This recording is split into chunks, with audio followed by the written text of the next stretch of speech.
International news now.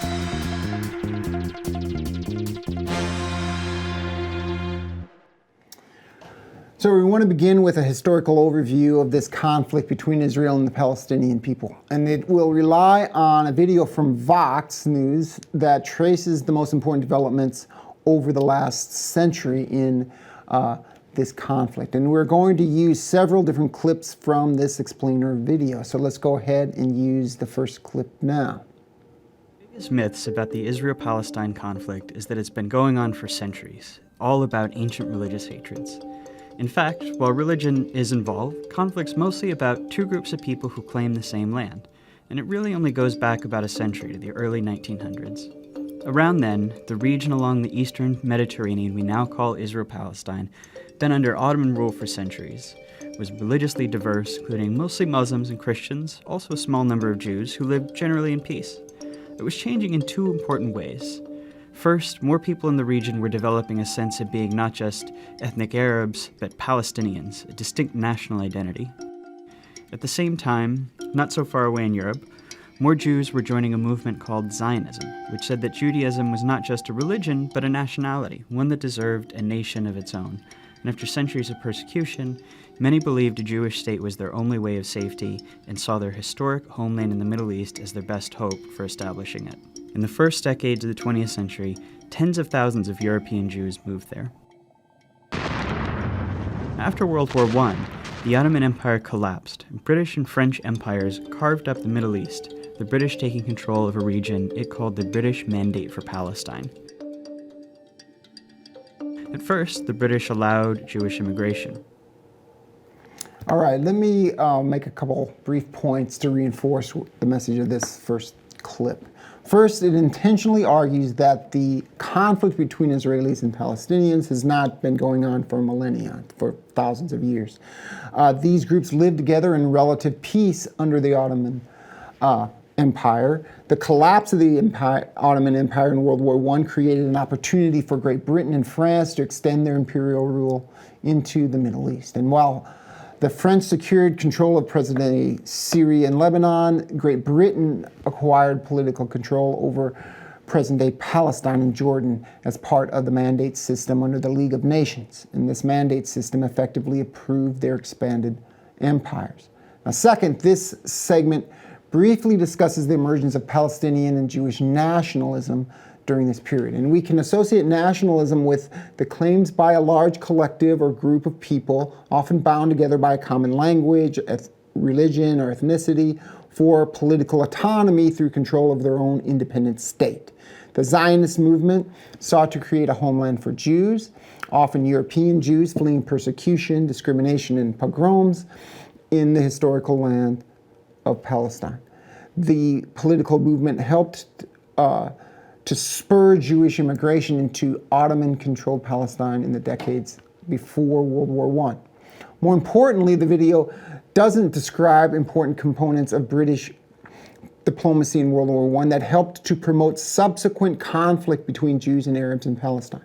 The British government supported Zionists in Britain that sought a Jewish state in Palestine through the Balfour Declaration. Great Britain wanted to establish a territorial hold in Palestine to protect its access to the Suez Canal, which was in turn strategically important for its access to India. And support for Zionism was one way to facilitate British influence in this whole region. However, at the same time, the British were extending promises of political independence and territory after the war to Arab groups that fought against the Ottoman Empire in World War I. Great Britain sought allies that could facilitate the political collapse of the Ottomans and potentially help open a second front against the Austro-Hungarian Empire in Europe. And so in sum, the final years of World War I set the stage for the enduring conflict between Israel and Palestinians today. It incorporated a new British imperial system for Palestine that would ultimately provoke a political backlash from Arabs and the Jews in Palestine. Okay, so let's go to the next stage of the conflict with the clip that brings us to the creation of Israel in 1948. But as more Jews arrived, settling into farming communities, tension between Jews and Arabs grew. Both sides committed acts of violence, and by the 1930s, the British began limiting Jewish immigration. In response, Jewish militias formed to fight both the local Arabs and to resist British rule. Then came the Holocaust, leading many more Jews to flee Europe for British Palestine and galvanizing much of the world in support of a Jewish state. In 1947, as sectarian violence between Jews and Arabs there grew, the United Nations approved a plan to divide British Palestine into two separate states, one for Jews, Israel, and one for Arabs, Palestine. The city of Jerusalem, where Jews, Muslims, and Christians all have holy sites, was to become a special international zone. The plan was meant to give Jews a state, to establish Palestinian independence, and to end the sectarian violence that the British could no longer control. The Jews accepted the plan, and they declared independence as Israel. But Arabs throughout the region saw the UN plan as just more European colonialism trying to steal their land. Many of the Arab states, who had just recently won independence themselves, declared war on Israel in an effort to establish a unified Arab Palestine where all of British Palestine had been. The new state of Israel won the war, but in the process, they pushed well past their borders under the UN plan, taking the western half of Jerusalem and much of the land that was to have been part of Palestine. They also expelled huge numbers of Palestinians from their homes, creating a massive refugee population whose descendants today number about 7 million. At the end of the war, Israel controlled all of the territory except for Gaza, which Egypt controlled, and the West Bank, named because it's west of the Jordan River, which Jordan controlled. This was the beginning of the decades-long Arab-Israeli conflict. So I want to emphasize 4 points from this segment. First, after World War II, British imperial authority and influence is collapsing everywhere. India, Greece, and Palestine are 3 prominent examples of this trend. The United Kingdom can't afford to sustain its empire and provide order in these regions, so it's withdrawing everywhere. In Palestine, it can't prevent sectarian violence between Jews and Palestinians that are competing for local influence there. This sets up a political transition, but it's unclear who will rule. Second, the UN steps in and constructs a compromise designed to create separate Israeli and Palestinian states. In this map, the green areas were allocated to a future state of Israel, while the orange designated Palestinian territory. Any conflicts over control over Jerusalem were supposed to be alleviated by granting it special international status. Jerusalem is important because it contains core holy sites for the religions of Christianity, Islam, and Judaism. By granting Jerusalem special international status, the UN partition plan tried to ensure that people of all 3 religions would have access to their holy sites in Jerusalem. This broader compromise, though, quickly breaks down. So the third point here is that Palestinians and surrounding Arab states viewed the UN plan as illegitimate because it transferred Palestinian territory to a new Jewish state and appeared to legitimize the continuation of European imperial influence in the region. And so a civil war breaks out in the UN-administered Palestine the day after the UN approves its partition in November 1947. And the conflict escalated in May 1948 after Israel declared formal political independence. A group of Arab states then launched an international war against Israel to seize Palestine. And Israel suffers here a significant damage. It has significant losses. About 1% of its total population of 630,000 at the time died, and for a time it also suffered significant territorial losses as well. So you can get a sense of the rapid territorial changes from 1947 to 1949 in the map on the screen. That war quickly transforms the UN partition plan on the ground. Ultimately, though, Israel wins the 1948 war and seizes large pieces of territory that had been assigned to the Palestinians under the UN plan. More importantly, the temporary military solution to this political conflict creates a much broader refugee problem in the surrounding region. Palestinians flee to countries like Egypt and Jordan. This creates a political interest in these Arab countries to retake Israeli territory so that these refugees that are now in their country can leave their states and return to Palestine. Fourth, the video does a poor job of describing the horrors and political significance of the Holocaust, but we have to emphasize its importance in the creation of the Israeli state and in the identity of the Israeli people today.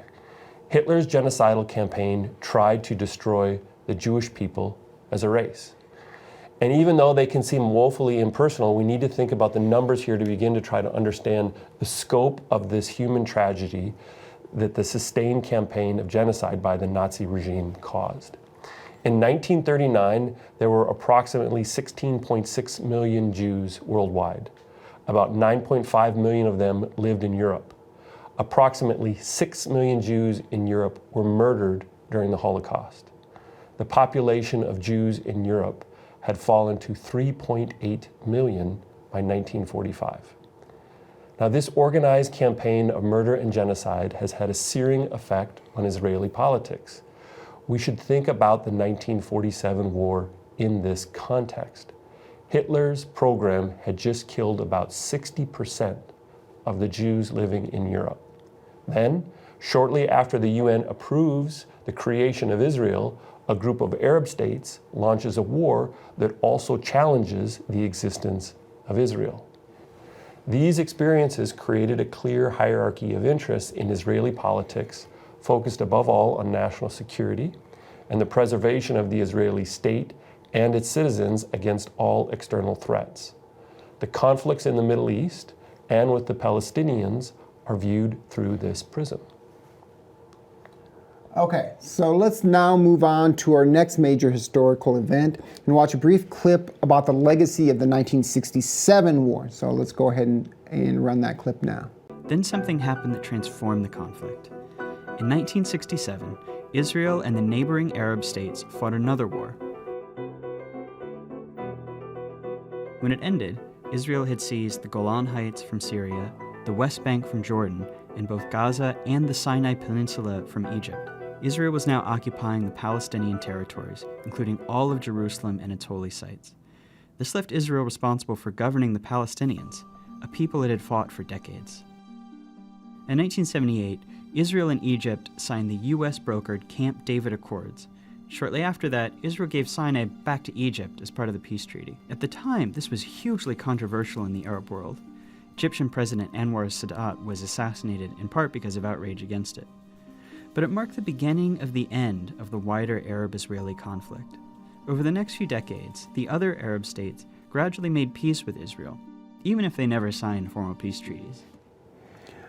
Briefly, we want to emphasize here the political and territorial significance of the 1967 war. Israel defeats a coalition of Arab states that includes Egypt, Jordan, Syria, Iraq, and Lebanon. Israel takes new territory from Syria that it continues to hold today and secures a buffer zone with Egypt by seizing the Sinai Peninsula, and then consolidates its hold over the remaining Palestinian territories in the West Bank and in Gaza. This war sets up the government of Israel as an occupying power responsible for Palestinians in the territory it controlled. And finally, it is important to note that the pre-1967 borders are used as a benchmark by the Palestinians for future negotiations with Israel. They want to hold territories in the West Bank that the government of Jordan held until right before the 1967 war. Okay, so let's go back to the Vox video, and this next segment will get us from 1967 up into the 1980s. So let's run the clip now. But Israel's military was still occupying the Palestinian territories of the West Bank and Gaza, and this is when the conflict became an Israeli-Palestinian struggle. The Palestinian Liberation Organization, which had formed in the 1960s to seek a Palestinian state, fought against Israel, including through acts of terrorism. Initially, the PLO claimed all of what had been British Palestine, meaning it wanted to end the state of Israel entirely. Fighting between Israel and the PLO went on for years, even including a 1982 Israeli invasion of Lebanon to kick the group out of Beirut. The stillness of the ceasefire in southern Lebanon was shattered today by the sound of guns, bombs, and planes.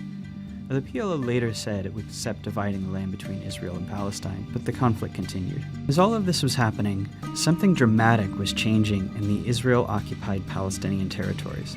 Israelis were moving in. These people are called settlers, and they made their homes in the West Bank and Gaza, whether Palestinians wanted them or not.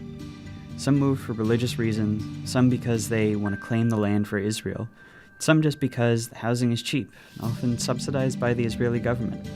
Some settlements are cities with thousands of people, others are small communities deep into the West Bank. If you've always felt a deep yearning for Jerusalem, now is a once-in-a-lifetime opportunity, not only to stand within its gates, but also to build the home of your dreams there. Settlers are followed by soldiers to guard them, and the growing settlements force Palestinians off of their land and divide communities. Short term, they make the occupation much more painful for Palestinians. Long term, by dividing up Palestinian land, they make it much more difficult for the Palestinians to ever have an independent state. Today, there are several 100,000 settlers in occupied territory, even though the international community considers them illegal. By the late 1980s, Palestinian frustration exploded into the Intifada, which is the Arabic word for uprising. It began with mostly protests and boycotts, but soon became violent. Israel responded with heavy force. A couple hundred Israelis, over 1,000 Palestinians died in the first Intifada. All right, so this period shifts the conflict from one among Israel and a coalition of Arab states in the region to a conflict between Israel and the Palestinians. A series of Arab states, such as Egypt and Jordan, established some type of working relationship with Israel. Egypt signs a formal peace treaty. The video talks about the rise of the PLO, or the Palestinian Liberation Organization, headed by Yasser Arafat. The PLO is the political and military organization that leads the campaign against Israel during this period. It used terrorist attacks and fought a war against Israel while based in Lebanon. We can also begin to see significant growth of Israeli settlements in the occupied territories during this time. This movement of Israeli citizens begins to change the political reality on the ground. Israel needs to send security forces in these regions to protect settlers in the West Bank. And these settlers have long stood at the head of a political movement that is progressively asserting greater Israeli control and ultimately territorial expansion of the West Bank. Increasingly, these settlers are changing the realm of what is possible in any potential political settlement between Israel and Palestine. They are making it much harder for any Israeli government to return all or most of the West Bank to Palestine, because such a concession would require the Israeli government to eject their own citizens from their homes. The Israeli government simply won't do that because it would likely provoke civil war within Israel. Consequently, the status of the settlements now serves as one of the most intractable sources of conflict between Israel and Palestine, because the increase of settlements in the West Bank has made the future existence of a Palestinian state significantly less likely. Ultimately, this dynamic resulted in armed Palestinian resistance in the form of the First Intifada. Okay, let's go on to the next clip about the political and military rise of Hamas and its relationship to what are called the Oslo Accords in the 1990s.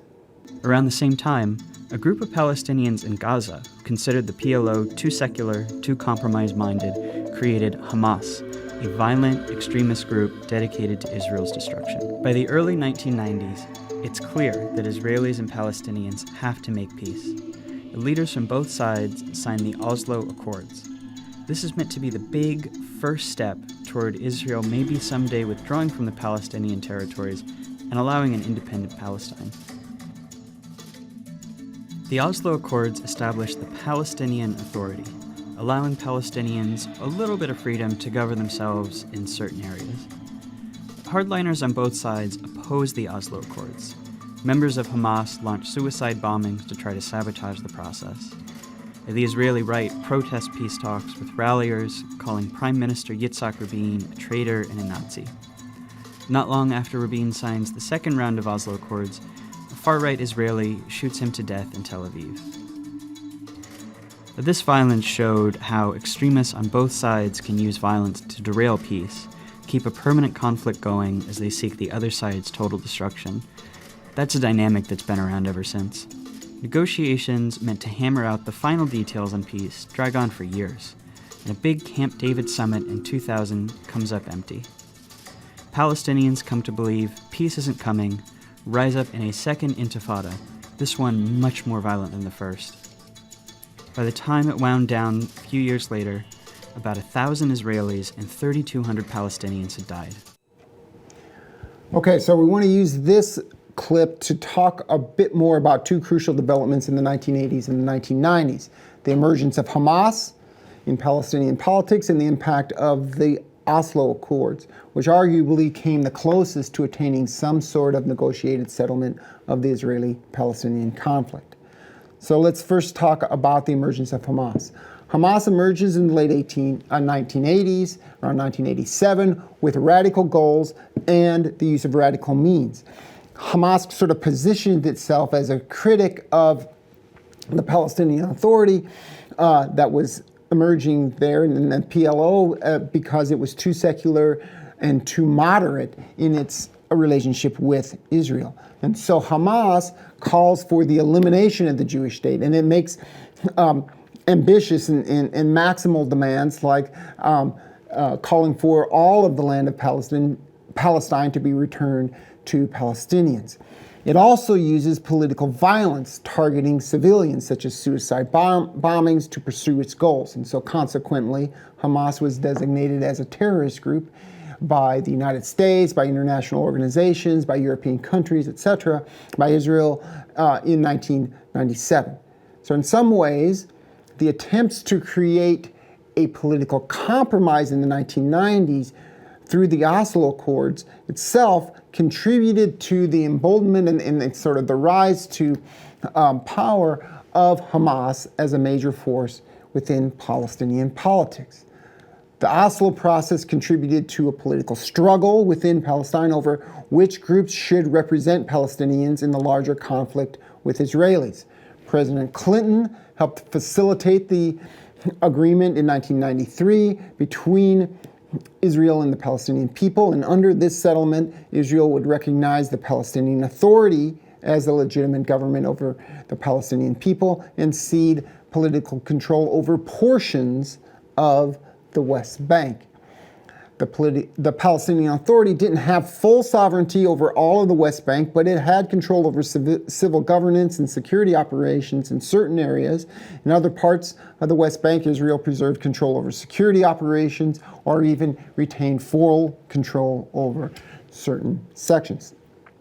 The political compromise, though, provoked opposition on both the Israeli and Palestinian sides. As the video showed, a right-wing extremist Israeli assassinated Israel's leader, Yitzhak Rabin, for his sponsorship of this peace process. And these attempts at peace also fostered a deeper split among the Palestinian people. Hamas and Fatah are the primary ruling parties for the Palestinians.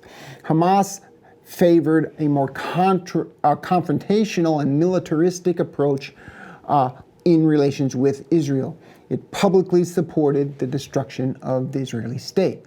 And while the Palestinian Authority was willing to work for political compromise, Hamas organized and perpetuated a sustained campaign of terrorism, principally during the Second Intifada from 2000 to 2005.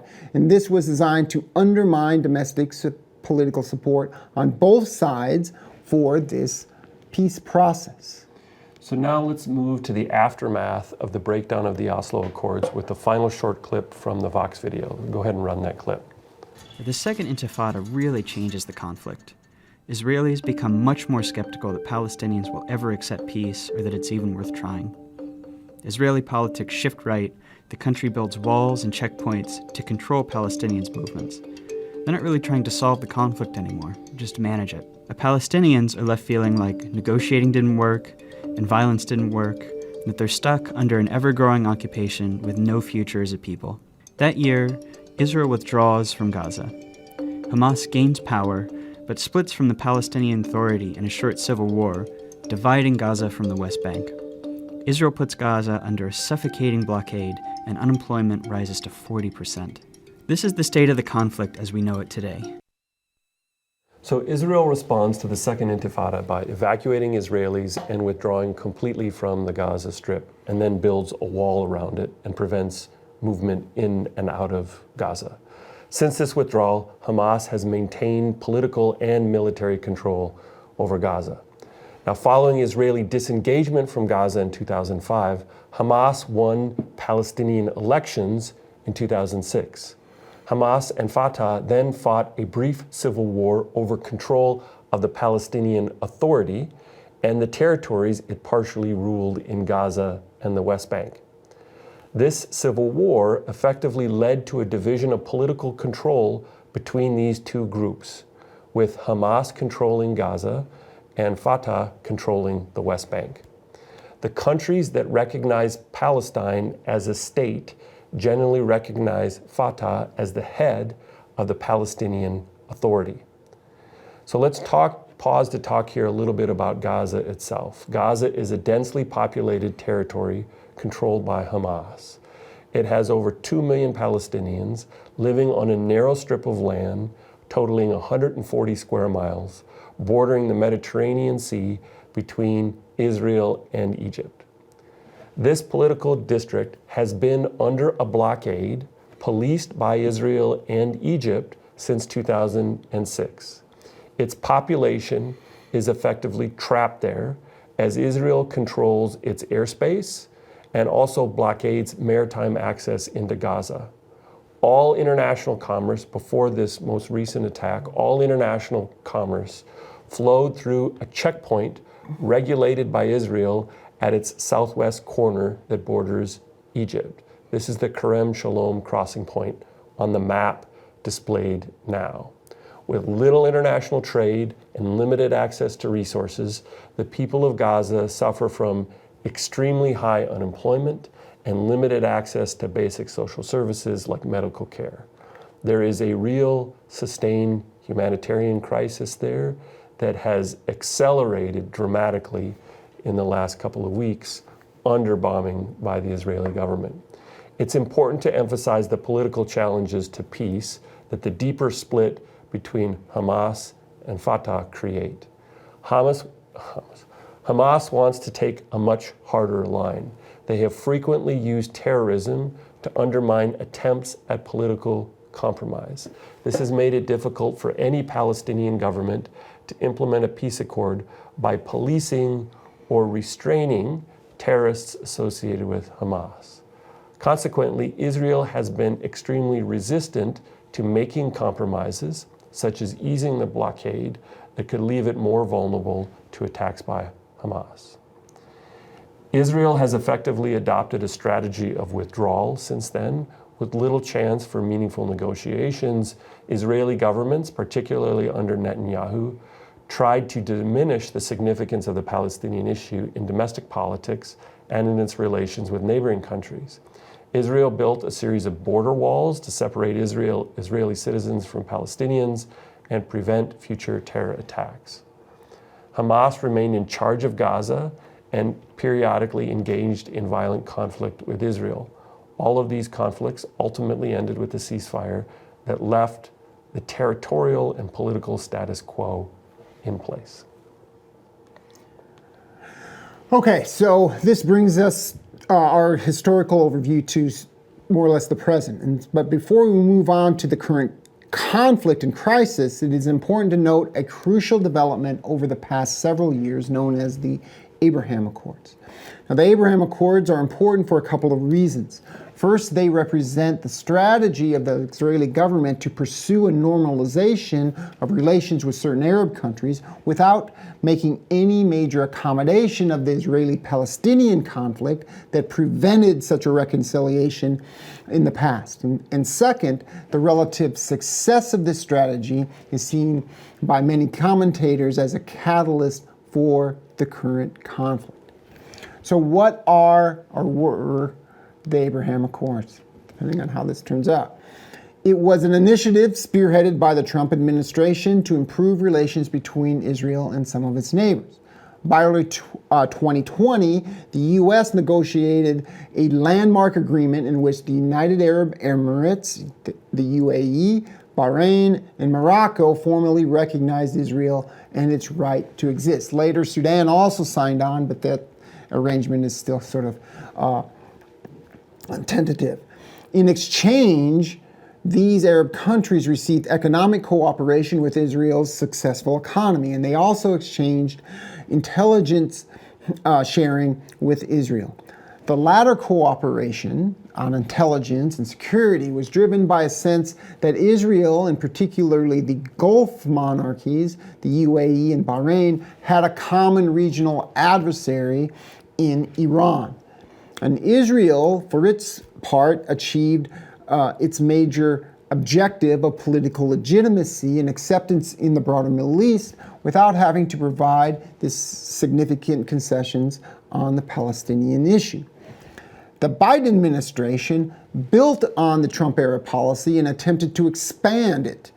Its central target was to extend the Abraham Accords, or something like it, to a normalization of relations between Saudi Arabia and Israel. The negotiations were ongoing when the current crisis erupted, but there was some optimism that the United States was close to a trilateral security arrangement between itself, Israel, and Saudi Arabia. Of course, now this process is paused indefinitely. Okay, so this now sets us up to discuss the current conflict. And let's first briefly summarize the timeline of events. The crisis began on October 7th when Hamas launched a surprise attack on Israel that was shocking in its timing, scope, and level of sophistication.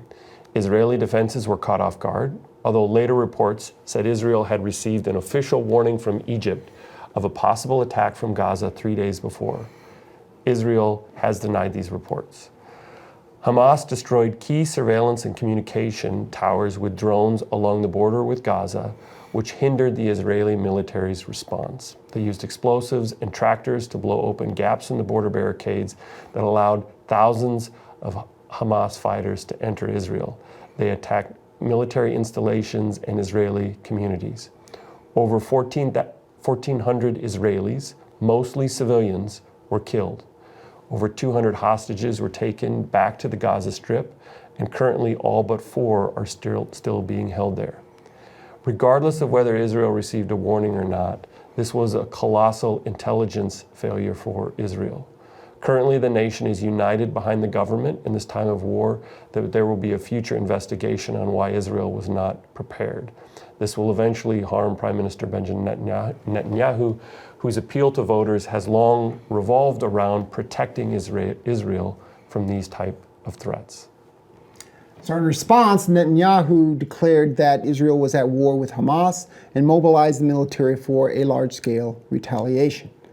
Israeli military forces first moved into the southern Israeli communities that were attacked to clear out Hamas fighters.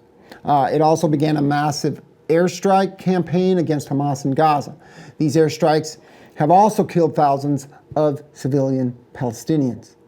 Israel also called on the over 1 million Gazans in northern Gaza to evacuate that part of Gaza because of the anticipated ground invasion. And finally, Israel has also cut off food, water, electricity, and fuel supplies to Gaza, and so kind of strengthening that blockade that has been in existence for a number of years. These two actions, the call for evacuation and the total blockade, have contributed to a humanitarian crisis for Palestinians in Gaza. Of course, there was also a major international response to this crisis. For the purpose of this class, we will concentrate on the U.S. reaction. Within the first several days of the crisis, the United States sent a strong contingent of naval assets, naval warships, and military equipment to the region. This included 2 aircraft carriers as well as other ships and air defenses to deter other actors from entering the conflict. One of these vessels has already shot down rockets fired from Yemen, probably by Houthi rebels that are aligned with Iran and Hamas and the others, that experts say may have been headed toward Israel. President Biden, for his part, declared publicly his strong support for Israel and its right to defend itself. And I'm going to quote from the first part of his speech announcing the crisis to give you a sense of his tone. He said, "I come to Israel with a single message. You are not alone. You are not alone. As long as the United States stands, and we will stand forever, we will not let you ever be alone."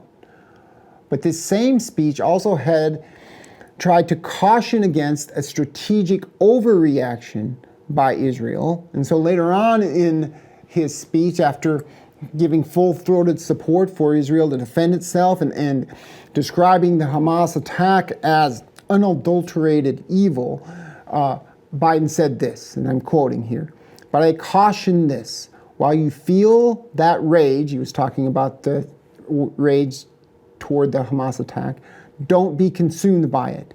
After 9/11, we were enraged in the United States, and while we sought justice and got justice, we also made mistakes." And this is part of the balancing act for the United States. It supports Israel, but also it wants to avoid escalation that can get, that can sort of engulf the region in a broader war and result in U.S. involvement in yet another Middle Eastern war. Another aspect of the U.S. reaction was Biden's decision to visit Israel at the beginning of the war. Biden planned to visit Israel to demonstrate U.S. support, but also meet with Arab states to manage the crisis and avoid escalation. Events on the ground disrupted this plan. An explosion at a hospital in Gaza created a controversy. Originally, the explosion was blamed on an Israeli airstrike, and in response, protests against Israel erupted in cities across the Middle East. Jordan canceled the summit that had been scheduled to take place between President Biden and the leaders of Jordan, the Palestinian Authority, and Egypt.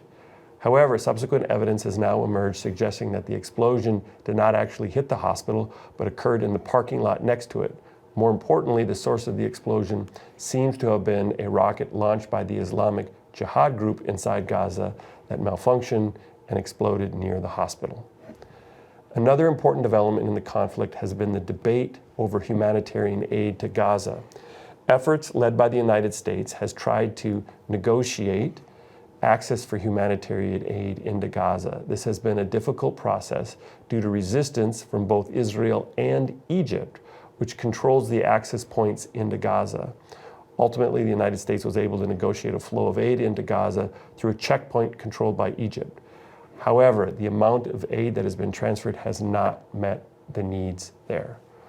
Finally, rising tensions in other parts of Israel are important ongoing developments in this conflict. There's been a rise in violence in the West Bank, where reports of violence between armed settlers and Palestinians, where reports are that at least 70 Palestinians have been killed on the West Bank. Additionally, there has been increased conflict in northern Israel between the Israeli military and the Iranian-based terrorist group Hezbollah, which is an ally of Hamas. We'll talk further about the risks of escalation to a wider conflict at the end of the lecture. Okay, in this next section, we want to discuss the goals and strategies of three actors: Hamas, Israel, and the United States. And we're going to start with Hamas and its attack on Israel. And so we're going to use an audio clip from a podcast from the New York Times called Matter of Opinion. And so let's go ahead and run that clip now. Can we step back for a moment and just try and contextualize the landscape for us? It's been 18 years since Israel withdrew from the Gaza Strip. It's been 16 years, I think, since Hamas took power, and obviously there have been plenty of conflicts between Israel and Hamas in that time. How is this situation different and potentially transformative, do you think? Well, I think first of all is the context, and I think the context is very relevant here.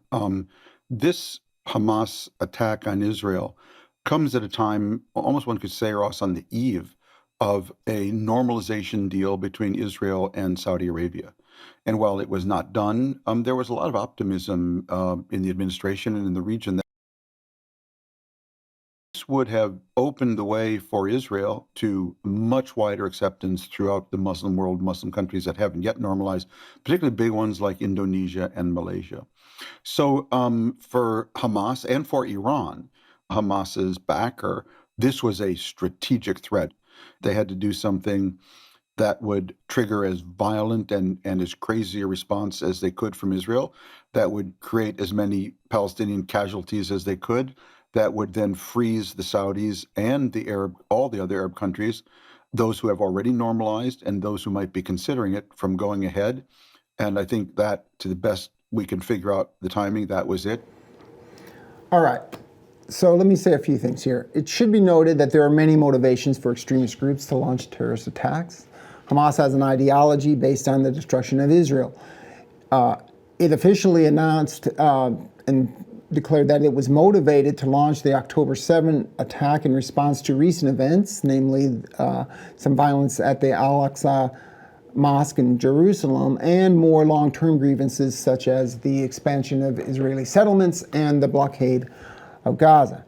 However, like the analysts on this audio clip, a lot of commentators have argued that the timing of this attack is based on strategic considerations surrounding improved relations between Israel and Arab neighbors that began with the Abraham Accords that we just discussed.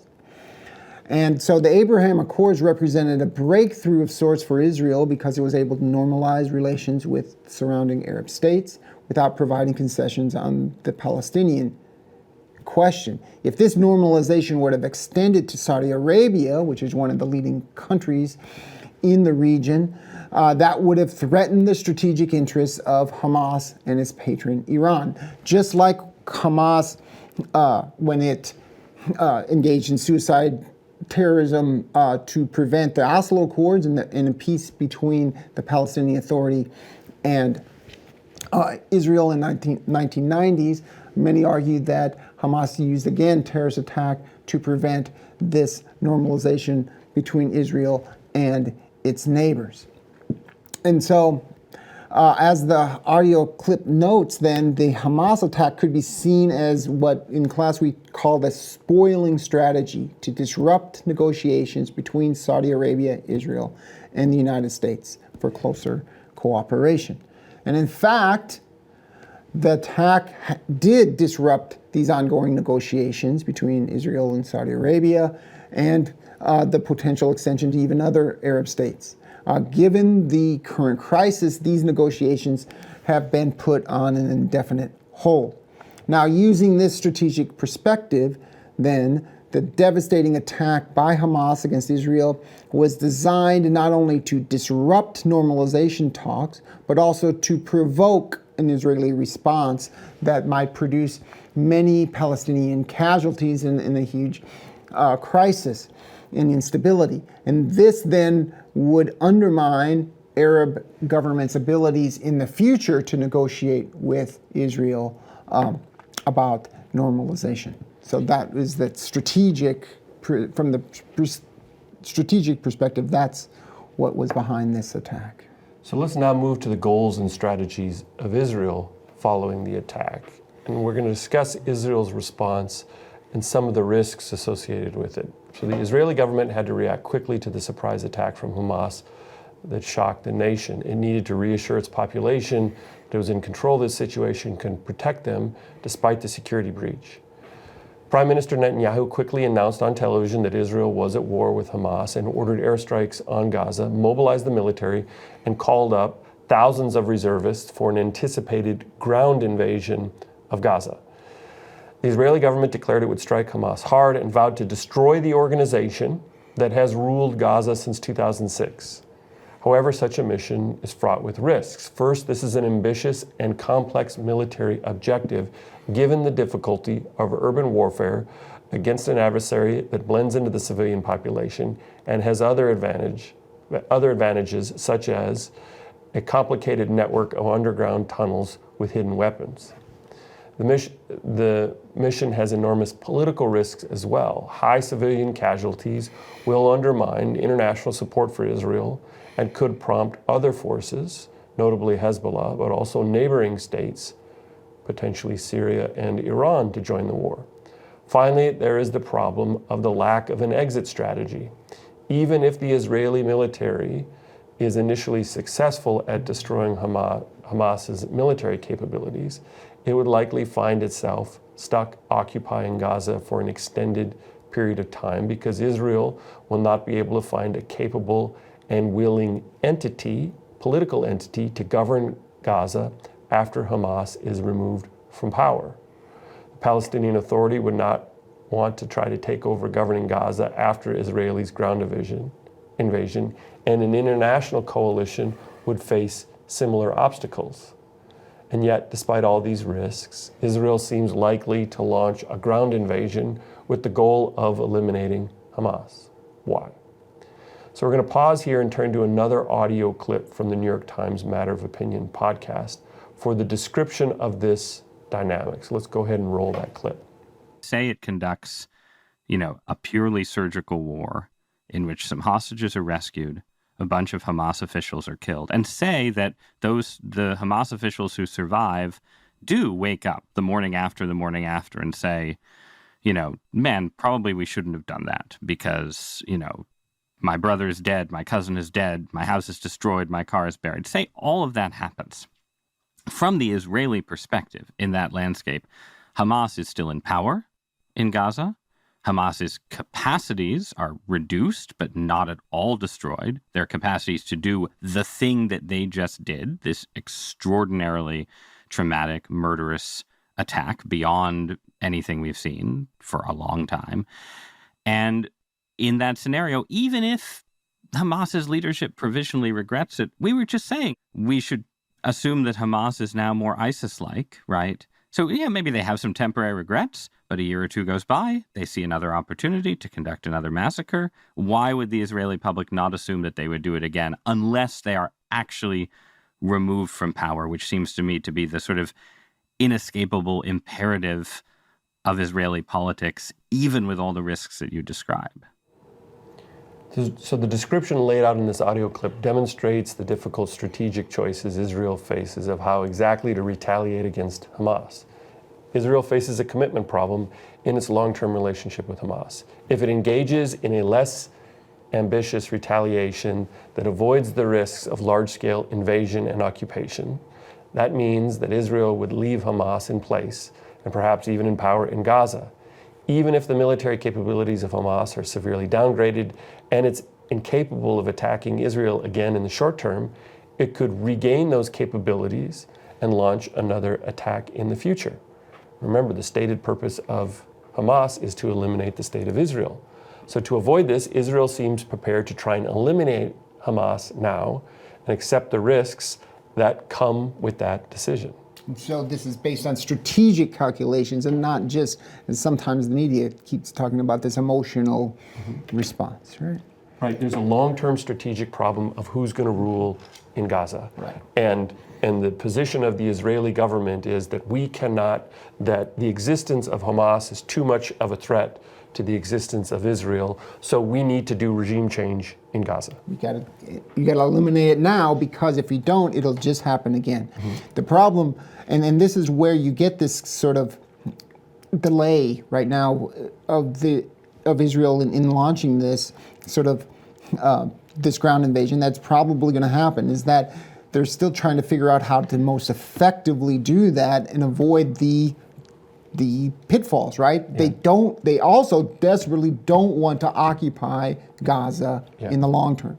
Yeah. But they right now can't quite figure out how to do both of those things, and they're stuck. Yeah, and right? what's been described to me is that basically in think tanks in Israel right now, they're trying to figure out the post-military situation, political situation, and they're bargaining with them, right? And there is, because Israeli leaders know that Israel can't rule in Gaza, and so they need support from international stakeholders, potentially Gulf states, to come in and rule in Gaza. But at the same time, if you're a Gulf state, you don't want to bail out the Israeli government because it's going to create problems with your local population if you're looked at as cooperating with Israel to take out Hamas. And so this is that's why the Palestinian Authority would have such a hard time if they come to power on the backs of Israeli tanks, as they always phrase it.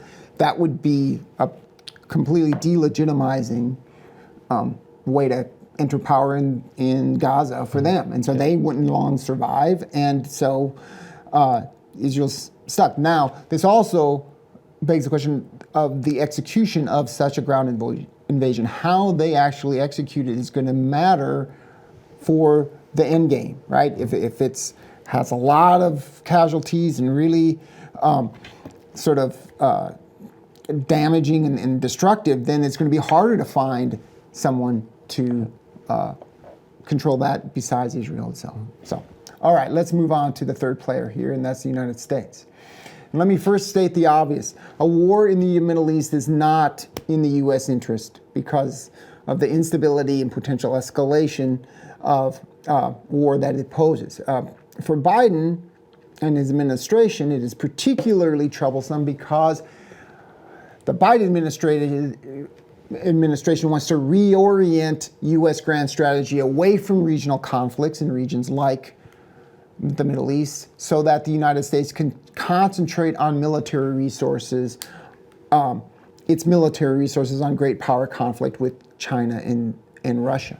And in fact, the Biden administration ordered the withdrawal of the remaining American forces from Afghanistan, the last big war that the U.S. fought in the Middle East, precisely so he could shift attention to challenges such as China. And so the Biden administration has to be worried that the war in the Middle East will also undermine attention, potentially support for American aid, for example, to Ukraine in its fight against Russia. But nevertheless, the United States, like all U.S. presidents in all countries, but particularly for the United States as a great power, Biden and his administration has to respond to events and crises. And in this particular conflict, the United States is balancing some competing interests. First and foremost, the United States wants to support its long-term ally in the region, Israel. Quotations from that speech clearly shows that that's a top priority. The U.S. clearly sees parallels between the terrorist attack by Hamas against Israel and the terrorist attack by al-Qaeda against the United States in 2001. And Biden clearly sees Israel then as a victim of terrorism and thus has a right to defend itself. But at the same time, the United States also has an interest in convincing Israel to limit the scope of its ground invasion in Gaza to avoid civilian casualties as much as possible and allow for an eventual exit strategy. And again, the analogy to 9/11 is instructive. In his speech, Biden acknowledged that the United States military intervention after 9/11 included strategic mistakes because it failed to successfully plan and execute an exit strategy after retaliating against the Taliban in Afghanistan. Now, that the U.S. doesn't want Israel to make mistakes in its war in Gaza for the long-term good of Israel, of course, but it also has its own interests in mind here. It will be more difficult to support Israel if world opinion turns against it. Moreover, a ground invasion and long-term occupation of Gaza could spark a wider war that could involve the United States. And for similar reasons, the U.S. also has interest in securing humanitarian relief for Gaza, right? Preventing a humanitarian disaster in Gaza coincides with long-held American values and supports a rules-based international order that has been an important argument that the United States has used for the West's support of Ukraine against Russia. All this then points to perhaps the most prominent self-interest for the United States, and that is avoiding a wider regional war. Such a war would not only be destabilizing and dangerous, but would also require more American military resources and attention. And this would also be a big boost to great power rivals to the United States, such as China and Russia, who can point to instability in the Middle East as further evidence of the decline of the U.S.-led international order and offer themselves as an alternative to this instability. So we want to end today's session with a discussion of the risks of a wider regional war. And this is a real possibility and would be very damaging to regional stability and U.S. foreign policy interests. And this is something to follow very closely, and we expect to be talking about it in the next news session. Right. So right now, Israel is concentrating on its war with Hamas in Gaza. However, it faces threats on 2 or even 3 other fronts in Israel and the Palestinian territories. First, there's Hezbollah. Hezbollah is a terrorist group backed by Iran and an ally of Hamas that's based in Lebanon. It has fought Israel before in a war in 2006 that killed more than 1,000 people. Firefights between Hezbollah and the Israeli military at Israel's northern border. There have been firefights between Hezbollah and the Israeli military since the current crisis began. Israel has evacuated some communities near Lebanon in anticipation of further fighting. If Hezbollah enters the war, it could spread to Lebanon and even further. Can I say something? Did you put anything in about Golan? Can I talk about Golan? Oh yeah, please. So a second potential front is the Golan Heights. Syrian fighters supported by Iran or even Iranian fighters could also invade from the northeast. So there's a potential second front there through the Golan Heights. Third front, West Bank. Tensions are also rising in the West Bank, where clashes between Israelis and Palestinians have been increasing for a year, even before the terrorist attack. Since October 7th, these clashes between Jewish settlers and the Palestinians have killed 70 people. If an all-out conflict erupts in the West Bank, Israel could find itself fighting on all 3 fronts. And let me say a little bit more context here on the West Bank. And what I'm hearing from Israeli leaders is that the Palestinian Authority has been tremendously restrained in the West Bank, and that much of the violence in the West Bank has been perpetrated by Jewish settlers. And the Palestinian Authority is restraining Palestinians in the West Bank to prevent an escalation. But there are a lot of concerns in Israel right now about an escalation in the West Bank that could provoke then a 2-front conflict for Israel. Deep concerns in Israel right now about this. Now, Iran supports other armed groups in Syria and Yemen that could enter the fighting we talked about through the northeast and Golan. Israel has already launched airstrikes against targets in Syria, and the U.S. Navy destroyer into the region shot down cruise missiles and drones launched by the Houthis, which may have been aimed at Israel. Now, if the conflict expands outside of Gaza, one must also consider the prospect that neighboring Arab states could be pushed by their populations to intervene. Jordan has a significant population of Palestinians and has already experienced popular protests. Egypt faces similar pressures as the only Arab country bordering Gaza. And finally, with warships already in the region, the U.S. could get directly involved in the fighting. The U.S. could get drawn in if its military assets in the region were attacked, or it may decide to intervene to help defend Israel if Hezbollah entered the war. And make no mistake that the U.S. is already effectively in this conflict, has deployed significant military assets in the region. Their principal purpose right now is deterrence, to try and contain the conflict to one between Israel and Hamas in Gaza. The effectiveness of that deterrent we'll see. It's being tested by Hezbollah and by Iran, but there's a real risk of American participation in a deeper war here. Do you think that Iran could directly get involved in this war too, and a war between Iran and Israel? I mean, there's been a little talk of that too. I think there's severe concern in Washington, D.C. right now about this. And the concern then, we have to start talking about nuclear weapons and nuclear threats. Israel has a unique strategic, and this is why the U.S., so the U.S., my sense, reporting in the news and what I'm hearing from people in Israel, that the U.S., in particular the Biden administration, is playing a huge role in restraining Israel right now. It's going to get more difficult to do as the number of Israel's direct enemies expand. And the geostrategic situation is that Israel is potentially vulnerable across 4 fronts. And this is why U.S.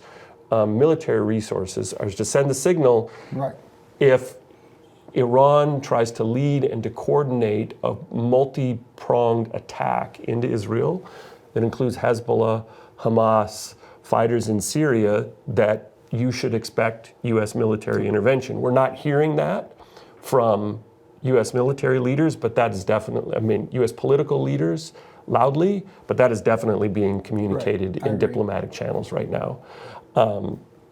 So yes, there's a real risk, and we're going to have to see how things unfold on the region. And so right now, U.S. pressure, my sense is that it's buying some time. It's kind of surprising to me.